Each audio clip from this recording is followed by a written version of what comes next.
Bismillahirrahmanirrahim. Assalamualaikum warahmatullahi wabarakatuh.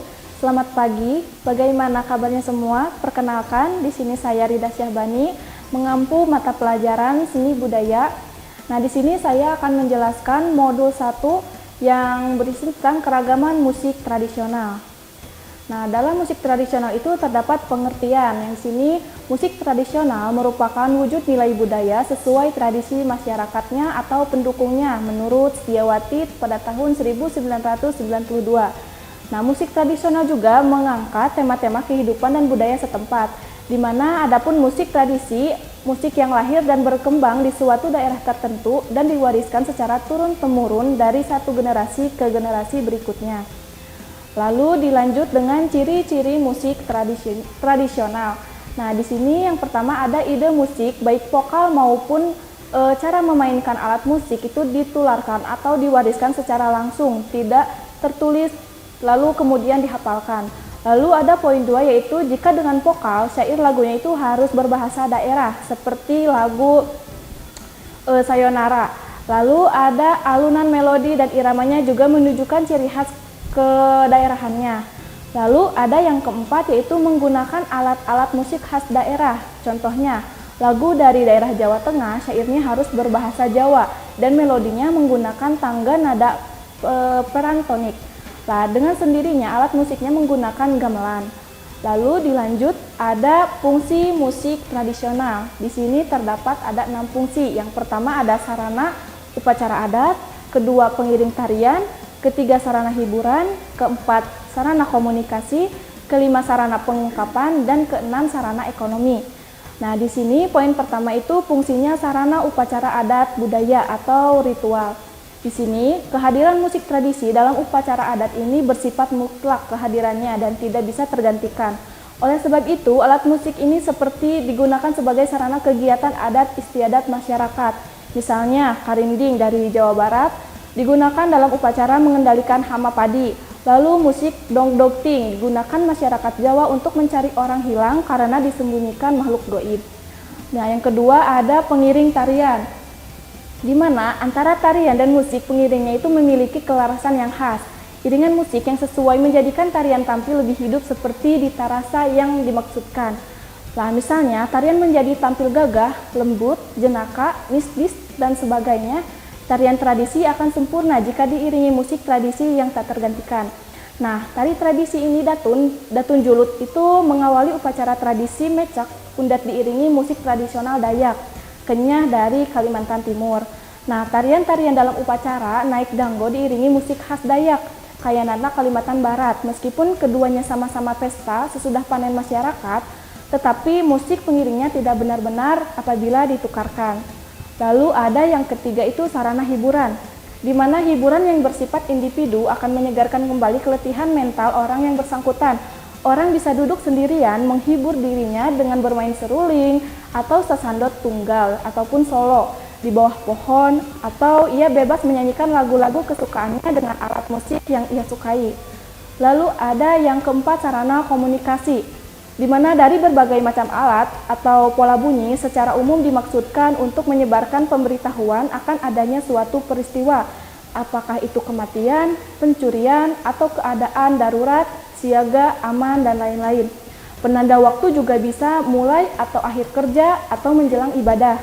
Nah, kegiatan bersamaan ibadah atau gotong royong berkumpul adalah lazim bahwa alat tertentu merupakan alat penanda khas lembaga tertentu, seperti bedug khas masjid, lonceng khas gereja, kentongan khas pos ronda atau warga masyarakat, trompet khas militer. Lalu ada yang kelima sebagai sarana pengungkapan diri.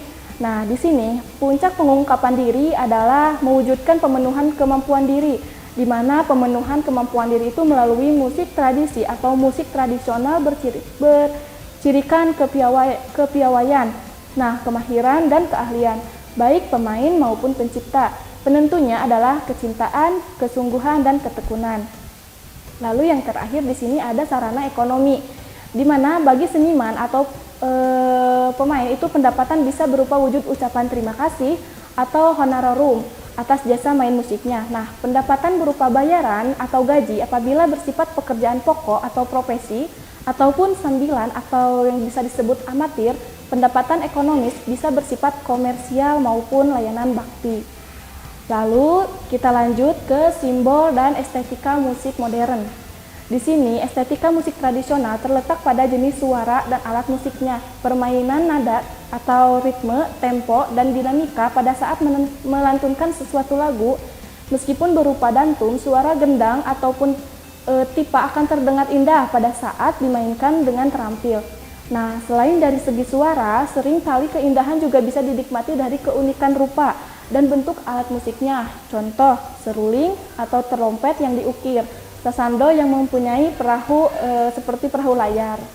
Lalu ada jenis musik tradisional, di mana adapun jenis musik tradisional pada umumnya itu lebih luas dan lebih bebas dari tradisi apapun. Corak musiknya juga terkait asal budaya kedaerahan dan jenis alat musik yang digunakan. Nah, kebanyakan jenis alat musik yang digunakan itu tidak hanya memainkan satu jenis alat musik saja, apalagi hanya satu alat musik saja. Pergelaran musik tradisional memainkan lebih dari satu alat musik. Nah, beberapa alat musik beda jenis ini merupakan kekhasan daerah budaya tersebut. Misalnya musik tradisional gambus. Musik gambus tidak hanya melulu memainkan alat musik petik gambus, tetapi juga rebana seringkali dihiasi suara biola. Nah, di sini ada beberapa contoh musik tradisional Nusantara. Di sini ada gambang kromong dari Betawi. Nah, awal musik ini menggunakan nada pentatonis atau 5 nada dan alat-alat musik Tiongkok.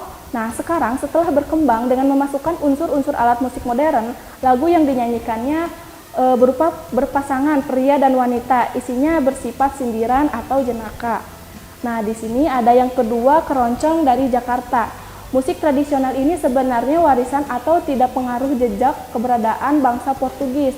Namun, oleh para pemusik bangsa Indonesia dikembangkan dengan memasukkan unsur-unsur alat musik tradisional, misalnya gamelan, maka jadilah langgam Jawa. Nah, ada yang ketiga, ini bisa dilihat di samping ada gonglung dari Bali. Lalu yang keempat ada karangdodu dari Kalimantan Timur. Lalu ada yang kelima, sasando dari Rote. Nah, yang keenam, angklung, buhun dari Kenakes di Jawa Barat. Musik tradisional ini juga tergolong musik tradisi masyarakat Baduy yang dimainkan untuk mengiringi tarian pada musim taman atau tanam.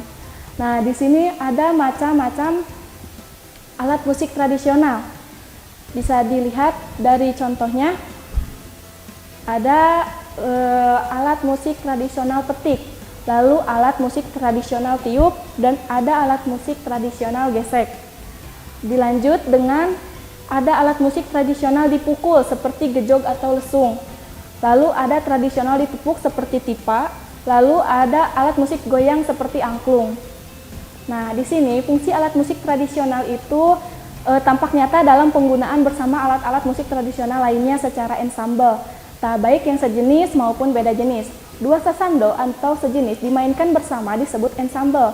Satu seruling dan satu kecapi beda jenis juga disebut ensemble. Nah, berbagai macam alat musik tradisional dimainkan bersama dalam satu keselarasan lagu disebut orkestra atau ensemble besar. Nah, di sini ada fungsi melodi. Karena di sini ada 3 fungsi utama alat musik dalam sebuah ensemble atau orkestra yang berupa melodi, ritme, dan harmoni. Di sini ada fungsi melodi di mana bertugas mendengarkan atau nada-nada suatu lagu. Syaratnya alat musik tersebut harus memiliki nada-nada yang bisa digunakan untuk menyanyikan suatu lagu, baik secara instrumental tanpa syair maupun untuk mengiringi nyanyian vokal. Lalu ada yang kedua itu fungsi ritme, di mana alat musik ini dengan fungsi ritmenya menjadi penanggung jawab kecepatan melodi. Misalnya, dalam gamelan Jawa, Bali, dan Sunda, kendang berfungsi sebagai ritme. Alat musik lain yang berperan sebagai melodi dan harmoni mengikuti ritme gendang.